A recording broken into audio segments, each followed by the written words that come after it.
El que quiere llegar busca caminos. El que no busca excusas. ¿No? Lo voy a repetir. El que quiere llegar busca caminos. El que no busca excusas. Y abajo hay un versículo bíblico dicho por Jesús que dice que tu sí sea sí. En los puntos suspensivos faltaría decir y que tu no sea no. Lo demás viene del maligno, ¿no? El tema de hoy se llama las excusas. Había este es un cuento de campo.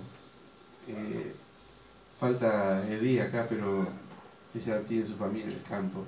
Pero la labor del campo tiene mucho que ver con la madrugada.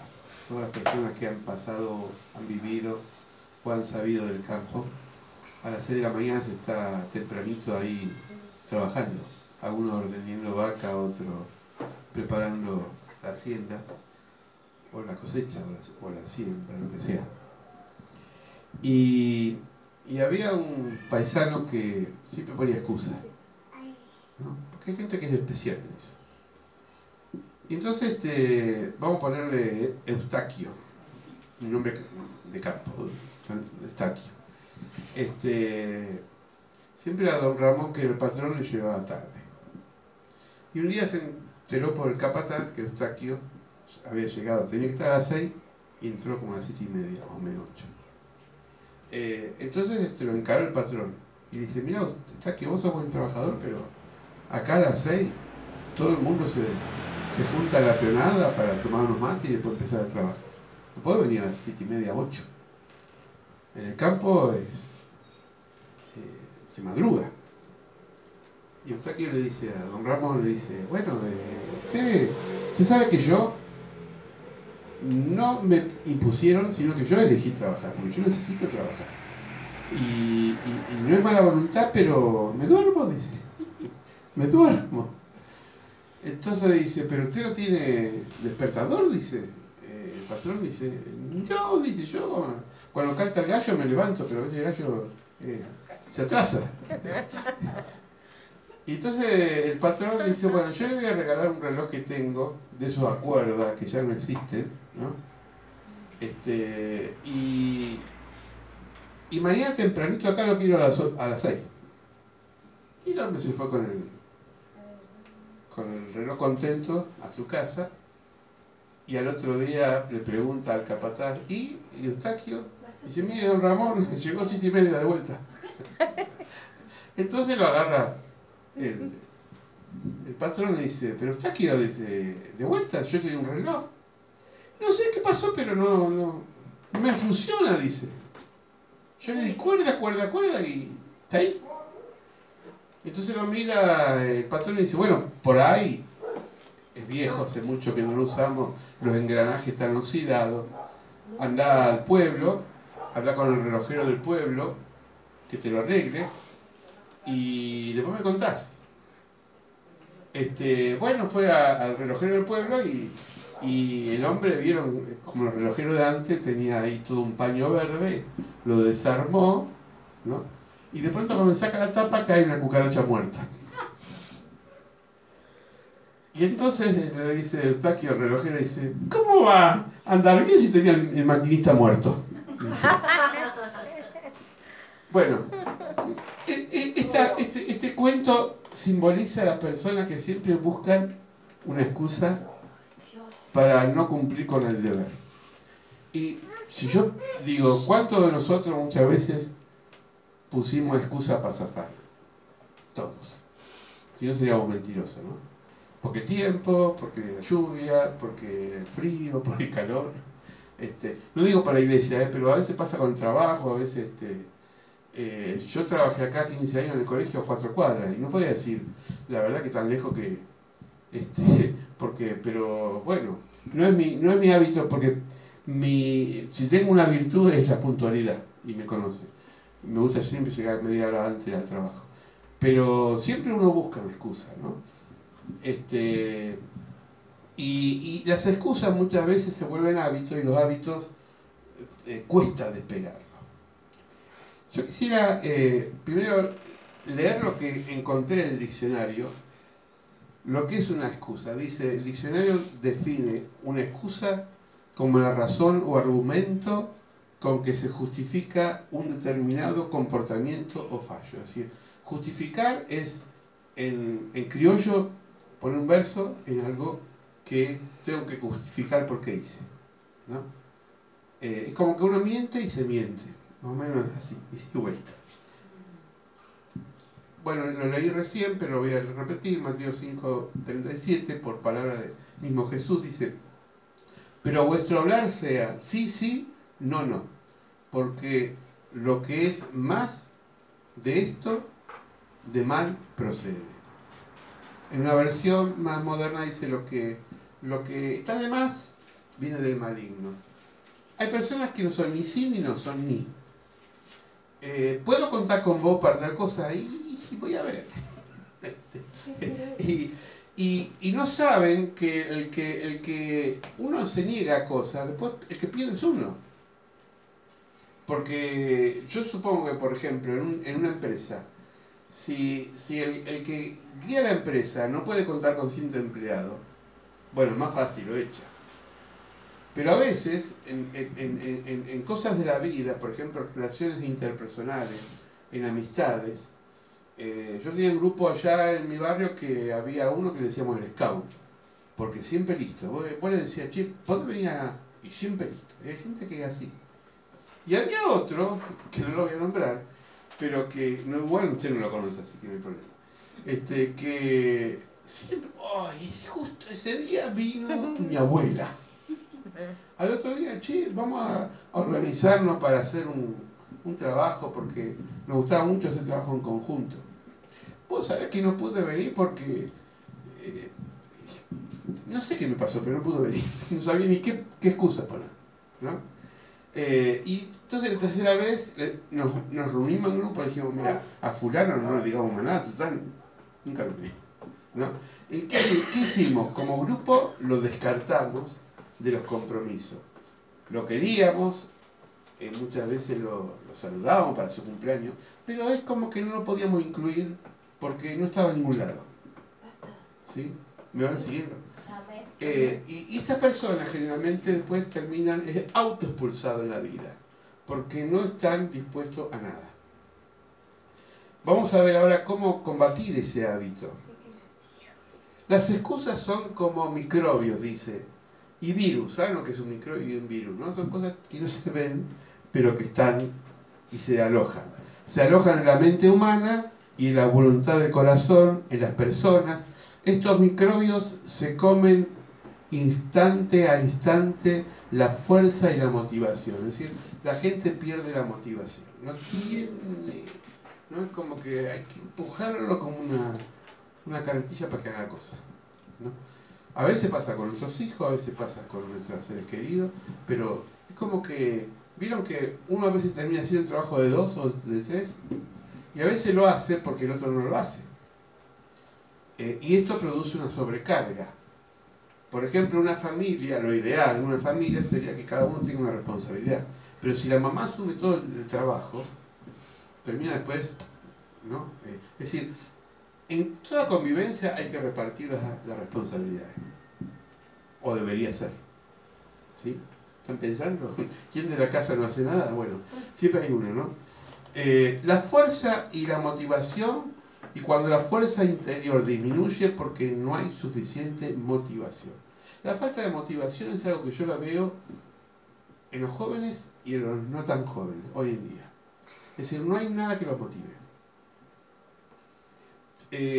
La motivación es algo que produce en nosotros creatividad. Como que uno se reinventa cosas para seguir haciendo, ¿no? Es decir, vieron que hay personas que qué sé yo, por ejemplo, yo tenía una tía de Quilmes, me acuerdo porque yo la visitaba mucho en Quilmes, que ella no tenía grandes medios económicos, pero un día se levantaba y dice, bueno, hoy voy a hacer un mantel. Entonces empezaba a bordar un mantel y hacía un mantel para una maceta, no pero hacía algo, quería, y todos los días que yo iba siempre había algo en la casa. porque ella se reinventaba tareas para estar activa. Y yo un día le dije, tía, vos la palabra aburrimiento no la conocés. Me dice, no, yo nunca me aburro, porque siempre algo estoy haciendo, ¿no? Es decir, es como que uno se va alimentando de cosas, ¿no? La falta de motivación es decir, no sé qué voy a hacer. Y vos mirás y tenés telaraña por todos lados, tenés un montón de cosas, y hay cosas para hacer siempre. Prácticas y de todo sentido. Por eso en producción, en una empresa, en una fábrica, en cualquier lado, siempre decimos, y la iglesia también, están los activos y los proactivos. Es decir, el activo es la persona que hace algo, y el proactivo es aquel que hace, pero encima busca la forma de hacer algo más. Y después está el pasivo que, no sé, ve adelante un cadáver, no se da cuenta y lo pisa, ¿no? No, porque si mirá que hay un muerto ahí, ¿no? Ay, no me di cuenta. No, es decir, hay de todo, ¿no? La falta de ánimo nos quita, ¿qué cosa? Propósito en la vida. Todos tenemos un propósito. Todos tenemos un propósito. Si realmente quieres hacer algo, encontrarás la manera, si no encontrarás una excusa. Miren qué bueno, ¿eh? Si realmente querés hacer algo, vas a encontrar la manera. Porque todos los que estamos acá tenemos las dos manos. Todos los que estamos acá tenemos un cerebro, que a veces lo usamos, ¿no? Todos los que estamos acá tenemos vista. Alguien de acá no es ciego, alguien de acá no es mudo, alguien de acá no es sordo. Es decir, tenemos todos los miembros bien. Entonces no hay excusa para no hacer algo. Perdón, pero está sí, no hay problema. Dice, hay un proverbio que dice, quien quiere hacer algo encuentre un medio. Quien no quiere hacer nada encuentra una excusa. Miren qué lindo proverbio. No está en la Biblia, es un proverbio árabe, pero nos deja una enseñanza. Quien quiere hacer algo encuentra un medio. Porque siempre hay algo para hacer. Tengo cosas que hacer, dice una persona. Quien no quiere hacer nada encuentra una excusa. Bien. Génesis. Vamos al principio, porque todo tiene un Génesis en la Biblia. La Biblia también tiene un Génesis.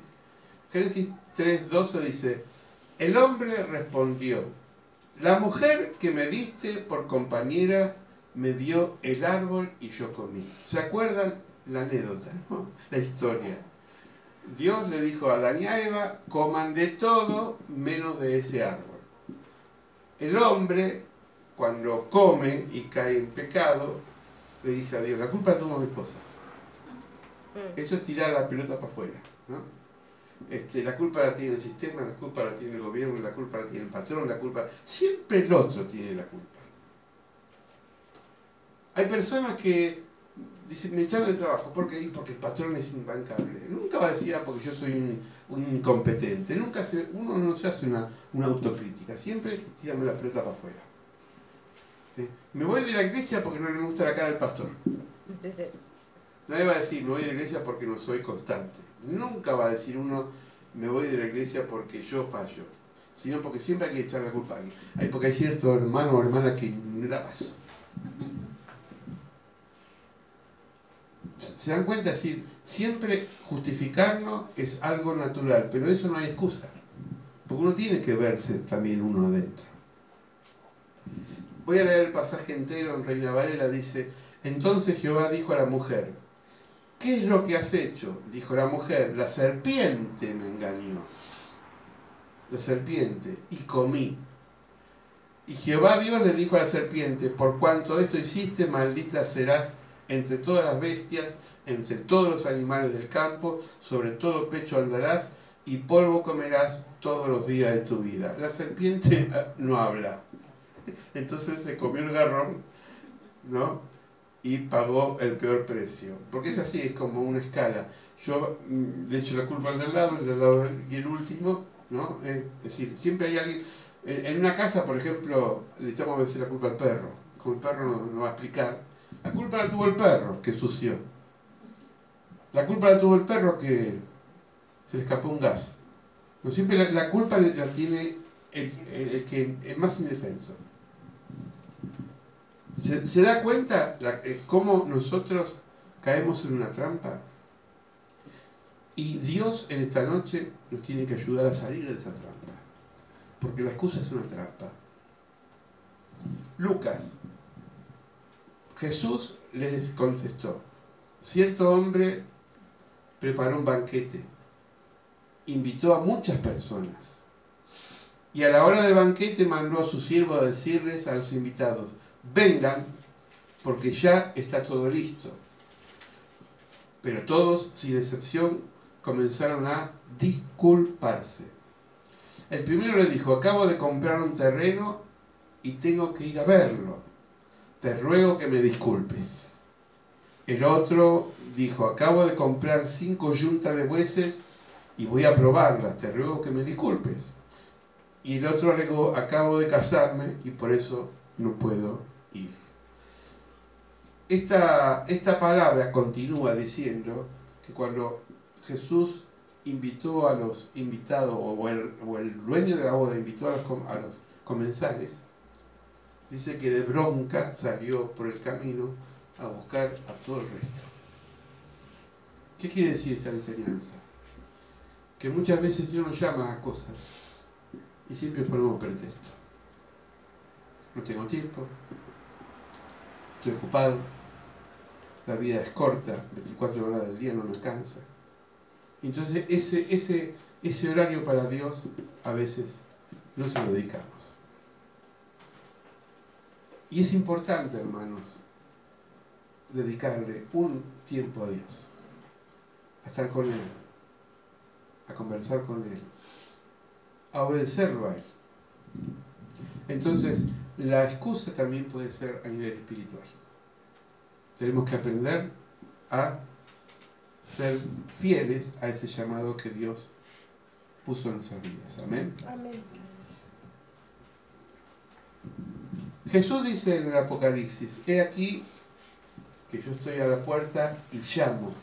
Si alguno oye mi voz, abre la puerta, estaré con él y cenaré, él cenará conmigo.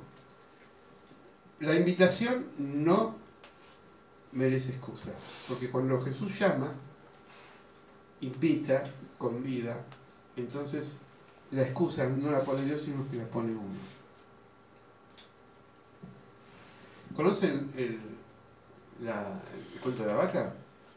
Bueno, es un libro, no es un cuento, es un libro escrito para el liderazgo, para personas que quieren emprender un liderazgo, y tiene que ver con la responsabilidad. Dicen que había un vendedor que vendía carteras y camperas de cuero auténtico de vaca, no cuerina ni plástico, era cuero de vaca. Y entonces cuando llega al negocio a llevarle la mercadería, tenía como una fallada, una marca, una falladita ahí, bien visible, una marca. Y entonces el vendedor, cuando se le es rechazada su mercadería, va a la curtiembre, donde curtían el cuero, y le dice al curtidor, mire, yo llevé esta cartera, esta campera de cuero de vaca, pero tiene una falla.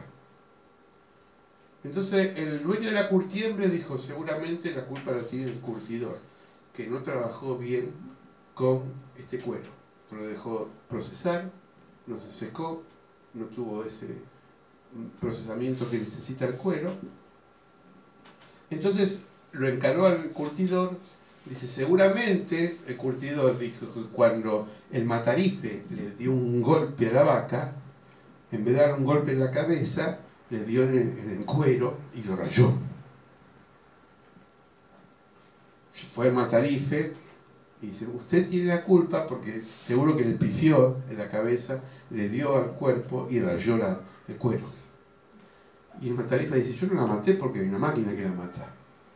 En todo caso, arréglese con la máquina. Entonces van al fabricante de la máquina y le dice, la máquina nunca falla, porque el martillo le pega en la cabeza. Entonces se juntaron todos, miraron a la vaca, y como la vaca no podía hablar, dijeron, la culpa la tiene la vaca. Siempre hay alguien a quien echarle la culpa. Esto es falta de responsabilidad y de madurez. La persona que es inmadura no importa la edad que tenga, siempre va a justificar sus errores en el otro. Siempre va a buscar excusas. Y para eso somos mandados a hacer. Como el cuento que les conté del paisano este, ¿no? Si siempre pasa que nosotros ayornamos la situación para zafar. Y zafar, la palabra zafar, no está en la Biblia. No zafarás. Moisés, otro personaje. Moisés dijo, entonces Moisés respondió, ¿quién soy yo para que vaya al faraón y saque de Egipto a los hijos de Israel? Pero no lo dijo por humilde, lo dijo porque no quería asumir la responsabilidad o el llamado de Dios. Él tenía un bajo concepto de sí mismo, no soy capaz. Miren, nadie es capaz del todo, pero alguien tiene que hacerlo. O alguien nació sabiendo. No. Decía Barak, el movimiento se demuestra andando, ¿no? Y hay que andar. Entonces seguramente que Moisés no nació líder, o quizás sí, pero llegó el momento que tenía que asumir el llamado. Excusa, es posible que ellos no me respeten, dijo Moisés. Porque dijo, entonces Moisés respondió diciendo, he aquí que ellos no me van a creer, ni oirán mi voz, porque dirán, no te ha parecido Jehová. Esto tiene que ver con la falta de creencia, no solamente en lo que Dios nos pide, sino en uno mismo. ¿No? Cuando no estamos convencidos del argumento, es porque realmente en el fondo nos falta fe. Tenemos que tener siempre fe en Dios y fe en nosotros, en lo que hacemos. Nos podemos equivocar, le podemos errar, pero eso no justifica que no hagamos lo que tenemos que hacer. Por eso, la persona que se excusa siempre es la que no hace. La persona que hace es la que se equivoca y aunque comete errores, va a volver a hacerlo porque sabe que tiene que hacerlo. Tenemos que definir en qué categoría estamos, de los excusados o de los que no nos excusamos para hacer algo. Pensemos, ¿eh? Le dejo la pelota picando. Las excusas no valen. Adán, Eva, Moisés, Jeremías, etc. dieron excusas que solo satisfacieron a ellos mismos para salir del paso y no para obedecer ni comprometerse. La Biblia dice, el que sabe hacer algo bueno y no lo hace, eso es pecado. Fíjense qué interesante. Esto se llama pecado de omisión, que es saber que tengo que hacer algo y no lo hago. Por ejemplo, algo sencillo, tengo que hacerle acordar a tal persona tal cosa y me hago el sotano. Mejor no le digo nada. Esa omisión ya es pecado porque si yo tengo la responsabilidad de hacerlo, ¿se entiende?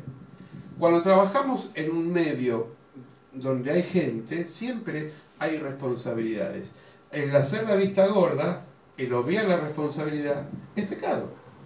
No es pecado solamente matar, fornicar, robar, también omitir es pecado. No sé si ya te ha pasado a volver, pero en una empresa de limpieza siempre hay el que limpia más y el que limpia menos, ¿no? Y eso sobrecarga sobre el otro. En el hospital puede pasar lo mismo. Está el enfermero, el médico que trabaja más y está aquel que zafa. Cumple horario y cuando... ¿no? Bueno, todo eso vuelve. Porque la persona que es comprometida con el trabajo que hace va a ser gratificada en el futuro también. Porque todo vuelve. Toda acción que hacemos se produce una contracción hacia nosotros. Es como un boomerang.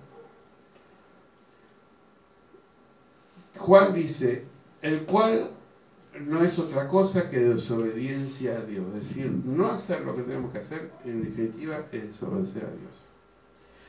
Recién les conté esta parábola. Jesús habló de un hombre que hizo una fiesta, invitó a los invitados y cada uno puso su excusa.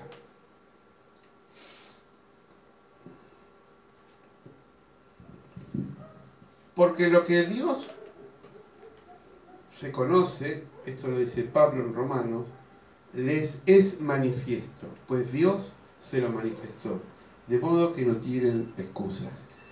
se lo voy a pasar en limpio. Una vez que sabemos la verdad, no podemos eludirla. La verdad está en la Biblia. Una vez que yo sé algo, les voy a poner un ejemplo extremo para que se entienda. En África, hasta hace poco se descubrieron etnias, grupos de caníbales. Saben que es un caníbal, ¿no? Es una persona que se come a otra. No sé si la mata para comer, una vez que se murió se la come, no sé. Pero come cuerpo humano. Bueno, si el caníbal no sabe que eso está mal, no es pecado. El día que le enseñan que eso está mal, ahí sabe discernir entre lo bueno y lo malo. ¿Se entiende el ejemplo? Entonces, si yo de pronto digo, soy inocente y nunca vi esto y me lo agarro, y no es mío, bueno, por ahí. Pero si alguien me dice, no, lo que no es tuyo no tenés que agarrarlo, ya en mí entra un código que se llama bueno y malo. Es decir, empiezo a discernir lo que es bueno y lo que es malo. Entonces no hay excusa. Por eso nuestra vida se basa en un código que tiene que ver con leyes. Si a mí nunca me enseñaron que un semáforo cuando está en rojo tengo que detenerme, no soy culpable de un choque. Pero si yo voy a sacar un registro y me dicen que una de las señales principales es la señal de tránsito, es el semáforo, y lo paso en rojo y me mato o mato a alguien, entonces soy responsable. Se dan cuenta el ejemplo, ¿no? Es clarito. Por eso las excusas no tienen que ser un código o un virus, como decíamos al principio, que está en el ser humano. No hay excusa. No tiene que haber excusa. Es preferible decir, mira, no puedo, o no me gusta, ¿no? Y no decir, mira, voy a ir, y al otro no, al otro día no viene. Es decir, el cumplir con la palabra, el ser esclavo de la palabra, eso nos garantiza realmente que somos personas dignas de Dios. A veces no queremos herir al otro, y no, voy a ir, pero en el fondo no voy para que no se sienta mal. Lo herís más. Es preferible decirle, mira, no me interesa ir. Lo que vos me estás invitando no me interesa. Y ya está. Le aclarás al otro, pero no, le creás falsa promesa, falsa expectativa y termina la otra persona defraudándose. Bueno, termino como empecé. Cortito.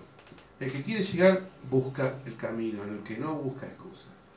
La pregunta sería en esta noche, ¿vos querés llegar a algo o querés seguir viviendo de excusa en excusa? Queremos llegar a la meta, tenemos que pagar un precio y ser esclavos de aquellos que nos comprometimos. Estamos viendo con la pastora una película de Jack Nicholson, un actor norteamericano muy talentoso. Hizo muchas películas. Una comedia, ¿vieron esas comedias que son picarescas pero no son groseras? Una cosa es algo picaresco y otra cosa es cuando es grosero. Y este hombre, 63 años según la película, ¿no? Era de esas personas que empieza la película que tenía un romance con una chica de 30, más o menos. Fíjense, 30 años de diferencia. En la trama de la película conoce este hombre a su mamá, a la mamá de la chica, es decir, de la edad de él. Bueno, deja a la novia y se enamora de la mamá, es decir, se enamora de alguien de la edad de él, más o menos, ¿no? Pero era un hombre de esos que toco y me voy, nunca se comprometían con nadie, por eso era un solterón de 63 años, que había tenido muchas novias, pero ninguna esposa. Es decir, había tenido muchas elecciones, había picoteado en muchos lugares, pero nunca se definió con alguien. Eso que hoy parece moderno y tan simpático, en el fondo es cobardía de no encarar un proyecto de vida. Yo conozco mucha gente así, ¿no? Que toco y me voy, se creen que son libres y son esclavos de sus propios caprichos, porque nunca pueden construir nada juntos con nadie. Pasan en el trabajo, pasa en la escuela, ¿no? Pasa en muchas cosas, en la iglesia, es decir, personas que están un tiempito y después se van y buscan como palomas otros lugares donde ampollar. Bueno, yo voy a contar el final, total, no sé si lo va a ver, pero me encanta el final. El final es que cada uno buscó su camino diferente porque no podían congeniar, pero la mujer adulta, que también se enamoró de él, que era escritora, quería una definición para su vida, porque ya había hecho todo. Pero este hombre, el picaflor, que picaba en toda flor, se dio cuenta que tenía mucho dinero, era muy conocido, tenía empresa, pero estaba vacío por dentro. Cuando se reencuentran al final de la película, terminan casándose. ¿Cuál es la enseñanza? Que él había intentado ser feliz en cosas que no trascendían, que no duraban. Y se dio cuenta que esas cosas producen un vacío. En cambio, los compromisos, que son a largo plazo, terminan satisfaciendo la vida de uno. Porque los resultados no vienen enseguida. Una pareja que recién se conoce, aunque al principio es miel, después viene una etapa de hiel, no, agarrate. Y después vienen momentos de miel de vuelta. ¿Por qué? Porque las crisis sirven para la construcción de la convivencia. En la iglesia pasa lo mismo. Al principio las personas vienen, acepta a Jesús, está con el primer amor, no viene la crisis. En la crisis viene la excusa, ay, si ya no me gusta tanto porque aquel hermano, aquella hermana, el pastor, la pastora, bla, bla, bla. En el fondo quiere rajarse y busca argumentos para ir a otro lado. Y va a buscar otra iglesia que es igual que esta, porque no hay ninguna iglesia igual. No hay ninguna iglesia perfecta. Todas las iglesias tienen fallas. Había un chiste que contaba un pastor que decía que era una persona tan imbancable con ella misma que se había dividido en sí porque no se bancaba su propia personalidad. Es decir, ¿vieron esas personas que no se soportan ellos mismos y no están con nadie? Bueno, ¿qué quiero decir con todo esto? Que en la vida el compromiso no es una carga ni es algo grave. El compromiso trae madurez. El compromiso trae crecimiento y el compromiso trae una visión espiritual muy grande. Las personas que han triunfado la vida en el mundo secular y en el mundo espiritual, igual, han tenido algo, un común denominador, que es seguir en la meta y estar peleando todos los días hasta lograr los objetivos. Pero el picaflor, el que picotea, va a ser un fracasado de por siempre. Hay un refrán que dice, yo lo vi en una ferretería, pero lo vi en varios lados, no envidies mi progreso, sino mira mi esfuerzo. La gente dice, claro, este ya tiene una casa, y este tiene... Y lo que le costó lograrlo. Pero la gente no mide eso. Entonces, la excusa no es de Dios. Se las digo simple. Que tu sí sea sí y que tu no sea no. Lo demás viene del maligno. El maligno, que es el diablo, es un maestro en manipular excusas para nosotros. Y nosotros somos muy aliados del maligno cuando queremos excusarnos. Como el cuento del que llegaba tarde siempre, que no se lo voy a contar porque se lo conté tantas veces. Pero el diablo se cansó y le dijo, Tomás, lleva la Biblia porque siempre me echa la culpa a mí que no la trae, ¿no? Bueno, se lo resumí. Se lo resumí. Vamos a orar. Vamos a orar para que entendamos que tenemos que crecer. Todos los días tenemos que crecer. Tenemos que madurar. Tenemos que comprometernos. Con la vida, fundamentalmente. Con Dios y con la vida. El picoteador termina siendo, o la picoteadora termina siendo un fracasado. No lo digo yo, lo dice la Biblia, lo dice la palabra de Dios. Dice que son nubes sin aguas, estrellas errantes. Esto lo dice Pedro. ¿Saben qué es una nube sin agua? Una decoración en el cielo. Para el campesino no le sirve. ¿Saben qué es una estrella errante? ¿No? Pero no está ahí. Yo salgo todos los días y veo la estrella María, me gusta verla. O la luna, un satélite nuestro. Pero está así, puedo contar con la luna. Todas las veces que sale. Puedo contar con el sol, porque está ahí. En cambio la estrella errante, pasó. Y no crea eso de que porque le pida deseo se va a cumplir. Hay tantas tradiciones. Hoy estamos leyendo la fecha de hoy, San Valentín, que es una fecha pagana, en realidad tiene un sentido medio jorobado, como toda fiesta, que después se ayorna, pero en el fondo tiene un sentido distorsionado al amor. El amor de Dios es diferente, un amor que se entrega, que es compasivo, que es servicial, que no es un amor hedonista, un amor que disfruta los placeres, como hoy se le enseña del amor. El amor no es eso, el amor es morir todos los días con el otro, para el otro y con Dios. Una madre muere a sus caprichos cuando ya no... Toda mamá sabe, ¿no? Renuncia a algunas cosas por sus hijos. Un papá muere cuando va a trabajar y tiene que traer el pan y por ahí está horas fuera. Un chico muere a los gustos cuando empieza a ir a la escuela, porque a ningún chico creo que le gusta la escuela. Pero muere a sus caprichos, a su gusto, cuando empieza a postergar las cosas, pero para él. Por eso todo lo que sembramos cosechamos. La excusa es una semilla, es una cizaña, es algo que hay que desterrarlo en nuestras vidas. Padre, ayúdanos a entender esta palabra que tiene una responsabilidad tan grande. Hay una canción de Rabito que dice sinceridad, palabra pequeña que tiene un peso en la eternidad. Tenemos que ser sinceros con nosotros mismos en primer lugar. No mentirnos, no engañarnos, no ponernos excusas para enfrentar la vida. Queremos, Señor, tener más personalidad, no contagiarnos de tantos hábitos de otras personas que toman la vida con frivolidad, toman la vida como si no existieran.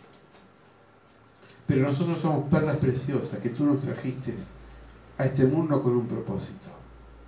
Enseñanos en esta noche a entender que tenemos un llamado, que tenemos compromisos, que tenemos cosas que hacer en lo cotidiano, en el trabajo, en el estudio, en la convivencia.